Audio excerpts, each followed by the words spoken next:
Um, Jamaica is, what Pune's population is 3.1 million, thereabouts?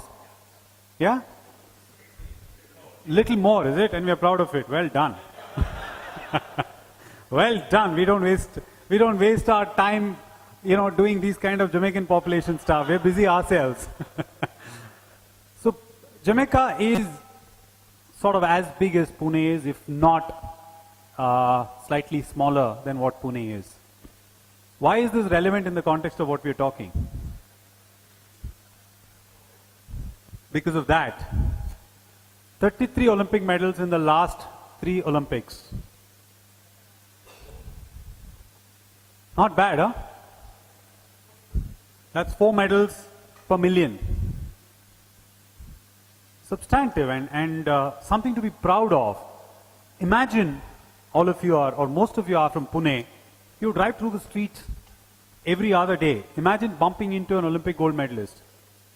You guys are privileged in another way. As I was just chatting ahead of this oration, you're probably surrounded by the Padma Shris and Padma Vibhushans and Padma Lakshmis of the world. But the opportunity for you to bump into Olympians, Olympic winners, Olympic gold medal winners could well be in the vicinity. There could be 3 of you sitting here whose offsprings could go on to win an Olympic medal if we have the roadmap right.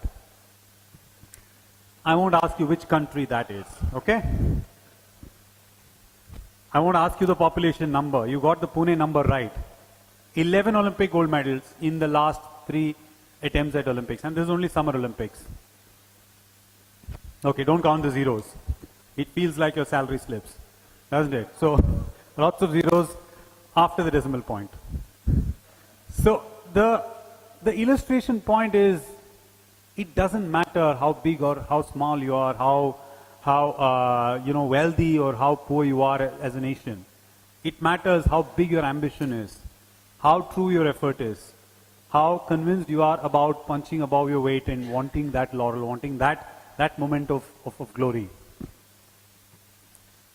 The challenge, if we have to narrate the context of the countries that we have seen, and what we are as a nation, is to harness the power of the 1.25 billion. You look at the classical population pyramids. It says a story for us. This is the Chinese population pyramid. On the axis are the percentage of people, men and women, and the age band that there is. It's a very easy read. There's a reasonably large amount of people above the age of 40, and there's a reasonable bulge between the 20s that we see in China. This is the USA, pretty much like a barrel. Doesn't have too many contours. This is India. It's a fabulous story. It's called the temple. Not because of any other reason, but because we have 50% of our population in the age group of 24 or below. We have the highest base of commercialization in terms of opportunity, and we have the opportunity to really make a difference if we keep our step right, if we put our one brick on the wall by ourselves. What is it that you can do? What is it that you can help? What is it that we can do as an institute, as a community, as a city, or as a school, as a college, or as individuals? This is a big story.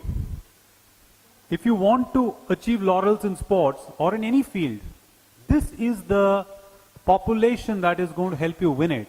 You're seeing them as one large mass of numbers, but you have to break them down into individual discrete parts.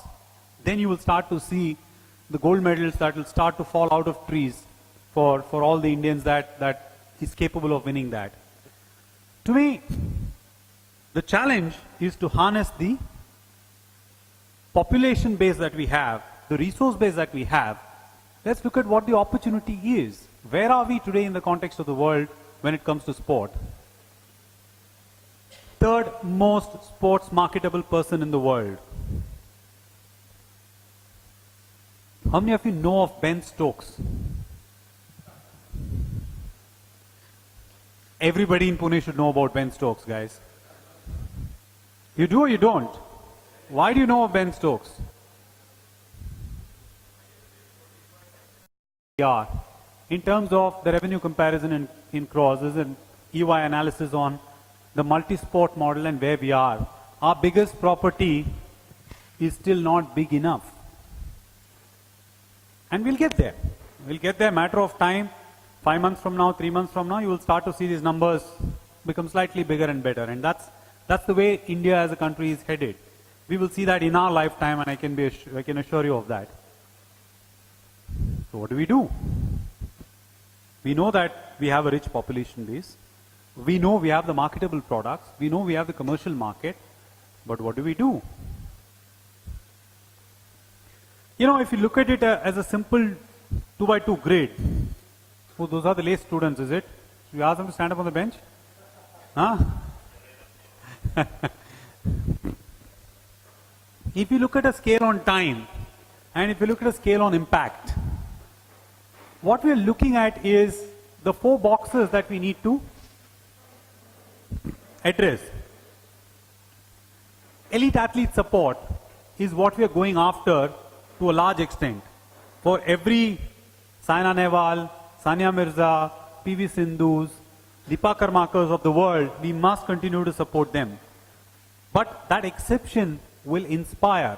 It doesn't necessarily change the structures of sports in the country. We need to work much harder. The pro leagues is giving an opportunity for people to make a career. It gave Taimal Mills hope. It gave Pawan Negi hope. It gave every single individual to put himself into the belief system saying, I can make a career out of sports. These are stuff that you will start to hear a little more as we go through the rest of the slides in terms of what is it that we can do to impact. Where are we impacting in any of these boxes? Governance infrastructure is a big play. Very high impact, can be done over a medium to long term if we apply ourselves. You can't expect to change the world in a day. Likewise, you can pick up elite athletes and support them. You can do it today. But it will have a reasonable amount of impact in a very, very short term. But the longest impact will start to happen only if you build a culture and a grassroots of sport. It's not going to happen overnight. It's not going to happen, come on, let me pick up something and let me do something. We have to do that something in spades to be able to make a difference. Let's look at each one of those goals and see where it takes us. Elite athlete support. Identifying focus sports. Pick the sports where we could make a difference. Are we good at boxing? Are we good at wrestling? Are we good at shooting? Are we good at kabaddi, tennis? Pick those sports. Scout potential medal winners. Provide best-in-class training, facilities, equipments, nutrition, whatever that it takes. Enable participation in international tournament. It is expensive. It is expensive for individual athletes to put money without support to go out and make a difference. We must make a sort of a corpus to be able to support that part of it. Great Britain is a fantastic example. How many of you know actually Great Britain finished 36th in the medal table in the 1996 Olympics? And in 20 years, they moved to the second. There's a sort of a saying that goes, Great Britain will win gold in any sport where you have to sit. And that's the truth. Cycling, equestrian, rowing, they picked the sport and they won medals in spades in those sports. And they actually did that. How did they do it? They did a brutal shortlisting of potential medal sports. Looked at the Olympic grade and say, which are the most possible medal opportunities for us? How do we go about attacking those? What facilities do we have? What do we need to train? How much do we need to fund? This is the amount of money invested in 1,300 plus athletes for Rio and beyond. This entire funding was done through the UK lottery system, the national lottery as it was called. So from a 92 to 96 to 2016, look at the shape. Fabulous. Absolutely fabulous on what they have been able to achieve with focus and dedication. For every story of Great Britain, there are many other stories, like Jamaican story, or a Chinese story, or a Japanese story, or a Singaporean story. You have stories for each of it, or an Indian story for that matter. The second big difference in impact and time is pro leagues. You guys heard a little bit about the IPL. What IPL did to cricket is actually it made the sport give a new lease of life. It anticipated the consumer change ahead of it happening. Today, we don't necessarily find time to sit and watch 5 days of test. We are connected. We know what's happening. India is 120 for 1 at the end of day's play. We are trailing by X amount of runs, 331 runs or whatever. You know those facts. You're not sitting in front of television. There is an age group in this room who went for every test match and saw it through 5 days. I'm sure you did. So, the fact is, kids today don't have that time. They want to be connected, but don't necessarily want to see it through and through.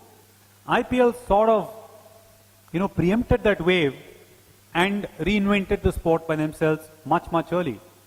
The wave of IPL created a lot more professional sports leagues, which I will address the falling gap between launching a professional sports leagues and sustaining a professional sports league. Two sides of the same coin. Pro leagues. Leagues in multiple sports that exist today. Locality or school or any other organizing body to come and support. Yes, sir. One more thing I missed to mention over here. In 2013, I had missed Australian Master Games, where I missed 4 medals after seeing all the results. And in 2016, I had missed European Master Games, where I missed 2 medals just due to fundings. This is what I'm feeling bad, because I had missed 6 medals. Now, instead of saying 10 medals for India, I would have been saying that 16 medals for India.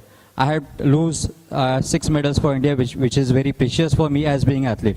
No, I fully support it, sir. As I said, this is a story of a lot more. As you dig into the archives of India, you will start to realize more and more of those. And we genuinely think we'll have to go out and support every one of you like that that we can come across in our lives. I think this is a stellar example of what motivation and determination can achieve. So he's talking about the 6 medals that he missed rather than the 10 medals that he's won.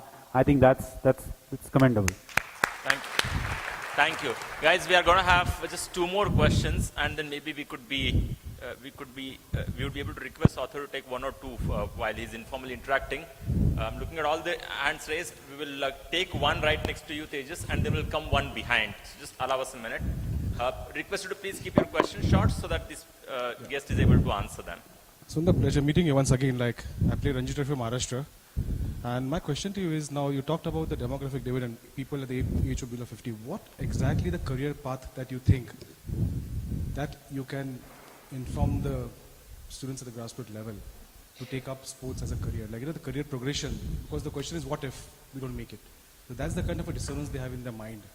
So see, sports as a career path, sports is like any other business discipline, whether it's a manufacturing industry or a luxury industry or an automobile industry. In sports you could be the athlete. You can't be the car in an automobile industry, can you? So outside of that, every other aspects of administration will remain the same. In India today, there is very limited amount of sports opportunities that come by. I was fortunate enough, and I consider myself lucky, to have been the first professional to have been hired in Indian cricket. And otherwise, it was largely honorary, and we're able to make a difference to what we believe can be demonstrated successfully.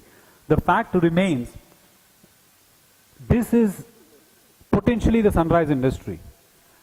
We need to dedicate ourselves as professionals. Do we need to have special sports management or marketing course or lectures? I don't think it's a necessity. But will it be an advantage? Yes, it may be an advantage. It may box you into that space, but it is definitely advantageous to have a little bit more understanding of, either out of curiosity or out of interest or out of curriculum. You could have all of that. But the industry needs to evolve itself. Today you're seeing more and more sports leagues that have come through. What it means is the rest of the ecosystem will start to manifest itself from an administrative standpoint, from a regulatory standpoint, commercial standpoint, refereeing, officiating standpoint, broadcast standpoint, eventing standpoint,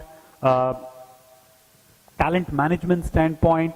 So you will start to feel all of these starting to gain shape. For that, India needs to produce more and more heroes. India needs to produce more and more athletes who we can look up to. I mean, we all celebrate a PV Sindhu, it's fantastic. For us, we need more and more of those. And I keep reading about this kid, Lakshya Sen, 15-year-old kid who's world junior #1 in badminton. We all have high hopes for him. Likewise, what is the pipeline of talent that is going to come? Where do we drop the ball? If they don't win, we stop watching TV. We don't encourage them. We don't support them. We sometimes burn their houses also. So, I mean, we need to be very clear that the career progression will start to happen. It is not going to happen because you study sports management, you will get a career in sport, which is a dream job. No, I didn't study sports management. I mean, I haven't done badly. So, the fact is, you need to have general awareness, be alert to being a business discipline and being a professional. Careers will come. I don't think you can expect an industry to become large in size and scale and process oriented and regulated in a short span, particularly if it is as sort of amorphous or amoeba like as it is today. So it will take its time. Thank you. Well, we have one last question. If there is a student there, farthest end, if there is a student there, yeah, whichever one is the student, you could pick up and mention your name and campus and ask a question. Good evening, sir. Nivedita Karthikeyan here. I'm doing an MBA in Sports Management from Sundar School of Sports Sciences. So my question is regarding the Under-17 World Cup that's coming up. It's by far the biggest event that India is hosting after Commonwealth Games. So we see a lot of media attention and social media attention towards the event and how these stadiums are being made and stuff like that. So what do we do as a nation, as a normal public, post the event to continue the same efforts to promote sports in the nation?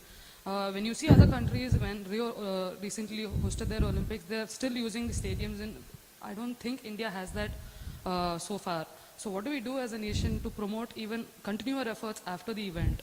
I think football is easier because we have a professional sports league structure and those stadiums are going to be utilized by the professional clubs.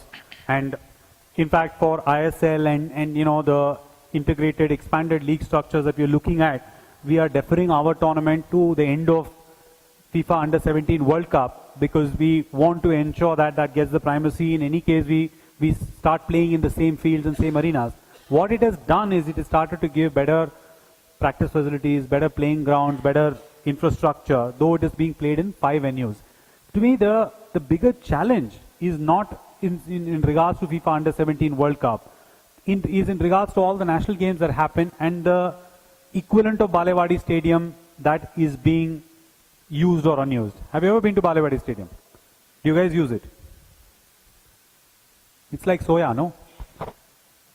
You know, there are a lot of TV channels, all these, you know, Discovery, National Geographic and all. You ask people, what do you think of Discovery, National Geographic? They'll say, oh, beautiful channel, excellent, so informative, outstanding, amazing. Dekhte ho? Nahin. It's like soya. What do you think of soya? Superb, you know, very nutritious, very this, very that. Do you eat? No. So, exactly the logic that we use in our own stadiums. To me, the utilization of the sports facility is not the world-class infrastructure that we have. Is the playground at the corner of your house. How efficiently are we maintaining it? How much utility do we have for that? How often do we tender to it? How often do we care for it? The minute we start to do it, we will all start playing. To me, we walk out of sport at some age. How many of you in this room play any sport today? You don't have to answer. Any sport today? 5, 6, 10 of you? The chess is not considered in that. Hi. It So, is considered. thank you, Sundar. If you could, for one last time, if you could request you to come on the stage for a minute, and we'll put you through the to the audio of me talking for a minute now. this is my time to just give my proposed vote of thanks on behalf of all of those who are here. Huge thanks with a huge round of applause for the speaker who could take time.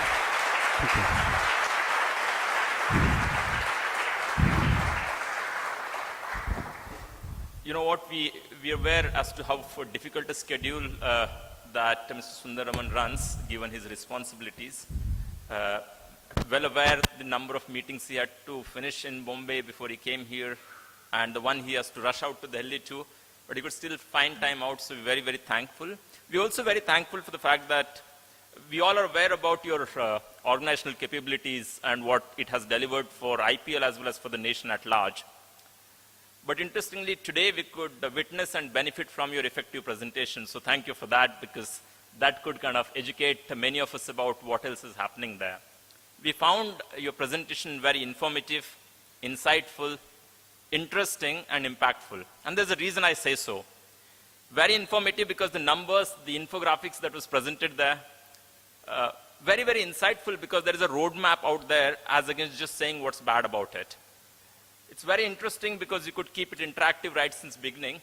And while we're ashamed of not knowing some of the facts, we were also very, very entertained while we got the information and insights about it.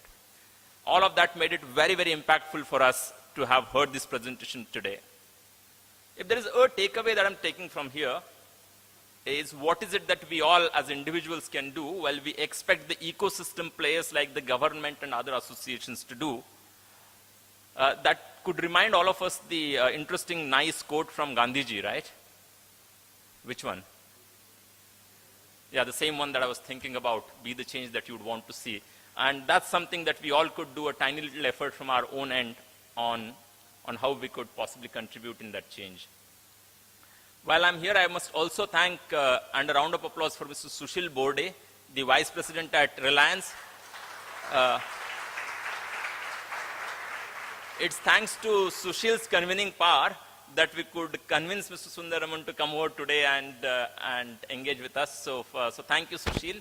I thank each one of you, some friends in media, members of PIC, the chairperson of program committee here, anyone and everyone who's been here today and participated in the interaction and actually could present to Sundar that we are argumentative Punekar and we could ask as many questions, right? And still there are some more left. So thank you. Thank you for coming. Once again, round of applause for Sundar and we'll conclude the program. Thank you.